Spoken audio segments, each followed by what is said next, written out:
You can't do that with the Microsoft one since it is a single thread, and so you just have to wait for that.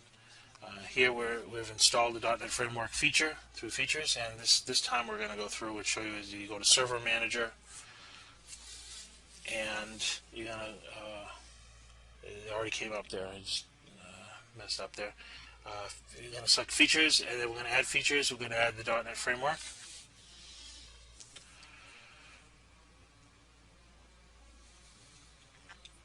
And here we're adding it to the third one. We're selecting the add feature. And .NET Framework, add feature role service. And next, and finish, close. Next we're going to add the failover cluster feature.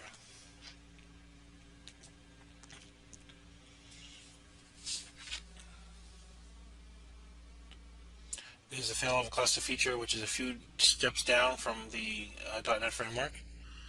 And there's features. We're going to add feature to the second node.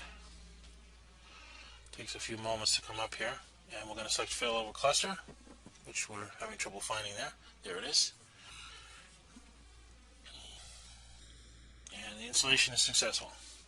And we're going to go through to the third node here and add the .NET Framework feature.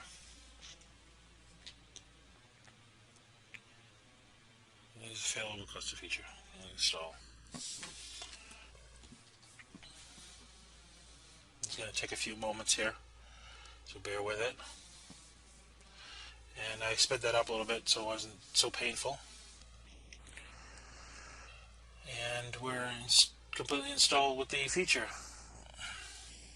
The last node here is generating its final portion of the install, and it's successful. So that's all there is to installing the feature.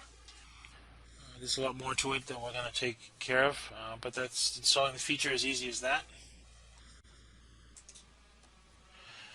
Next, we're going to shut down the virtual machines and add the second network cards to VMBR1, which is the second network that's connected inside etc. network interfaces. You can go to my blog and see the details of that, www.winfuse.com. Here we're installing the second network card on the 3 servers. We're going to add a network device, and it's going to be connected, as it says there, to VMBR1 by default.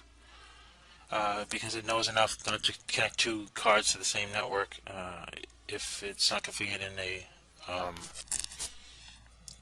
a bonding mode.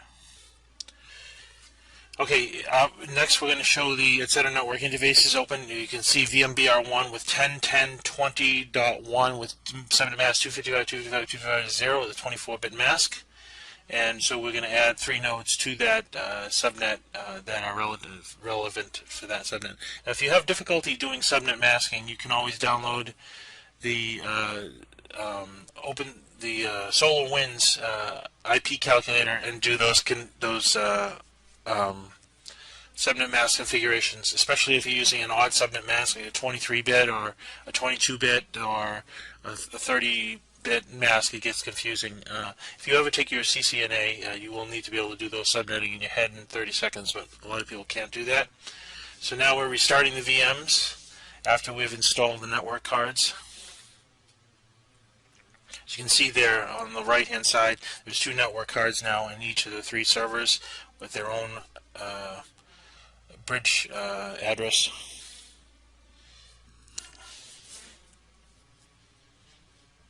Now we're starting the VMs. This is going to be fast forwarded, so it's just done. Next, we're going to fix a binding order problem with adapters that are added to the cluster that appear before the LAN network, which leads to clustering problems later on. Basically, they're out of order. The cards as they are addressed. So we're going to first go in and change the binding order of the network cards inside of Windows. This sometimes cures the problem, but it does not always cure the problem. Sometimes you have to use the registry and NVS bind to fix the proper way, which I'm going to go through and show you how to do here. This is a very annoying bug. It is almost as annoying as fixing the fact that there's duplicate addresses that aren't taken care of by SysPrep. But it is manageable, so I go through and show you how to do that. So now we're going to change the adapter settings, and first thing we're going to do is we're going to rename the adapter to ClusterNet.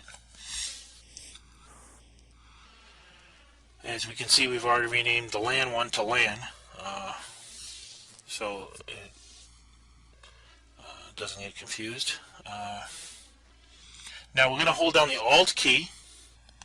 The Alt key is going to allow us to create, to define the hidden menu, which allows us to select the binding order. We're going to click the bar at the top, and we'll hold down the Alt key, and the hidden menu should appear. Sometimes it flickers in and out and doesn't come up very well, especially when it's in a virtual machine with not a lot of memory, like I've assigned it with a minimum amount of memory. Here we're changing the provider order to the Windows networking there, and we're going to go through and do that again here. As you can see, we're renaming the adapter to ClusterNet. This is on the ClusterNet network.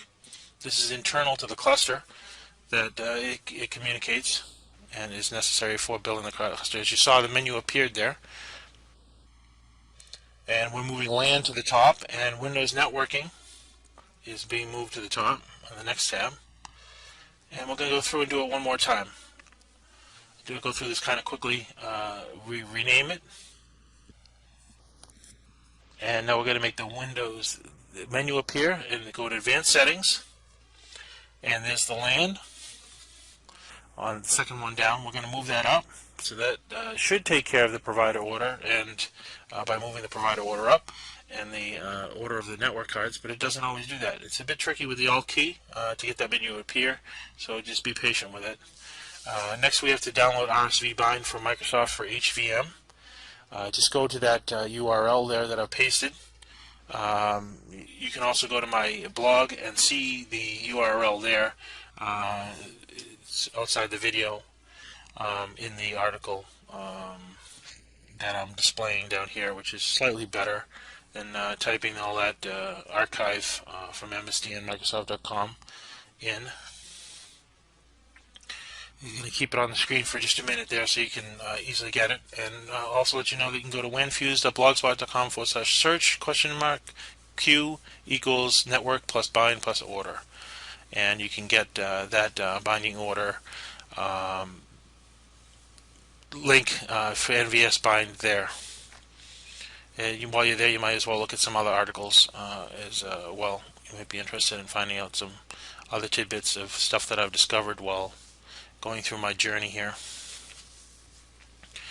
We're going to use the compatibility settings. We're not going to use the compatibility settings here for Internet Explorer. We're disabling the IE security feature so that we can go inside each virtual machine to NVS bind download page. It's the top one there. That's 64-bit. And we're going to agree to the license, and we're going to download it. We're going to say yes here to the software license that appears, and we're going to extract it to C:\NVSB bind, which is a new directory. It's going to create the new directory for us. It's going to prompt us to ask to create the new directory. Now we've extracted it. We're going to extract that on all three servers here. This is the second one, to NVSB bind, just in case we need it, which hopefully we won't need this, but it's a good thing to have, since 9 times out of 10 I've found that I've needed to use it. Not always. CD C:\NVSP bind is what we're going to type in here inside the command prompt. And we run NVSP bind, which I didn't show you there, but we run it, and we're looking for LAN network card, which will give us the serial number, the serial address for LAN. All the adapters show up there, the tune adapters and all the other ones show up, so it's a huge list of adapters. You wouldn't believe how many network adapters are installed.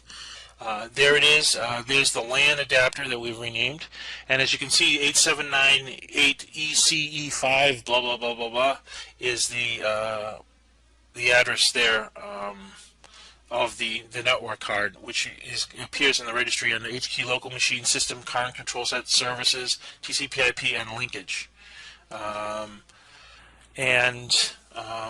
You can go to my blog and read more about that as well. On one of the articles there, the first 10 or so articles, it should be in there.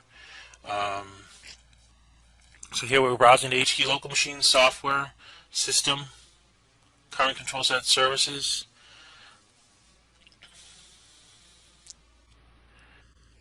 TCP/IP,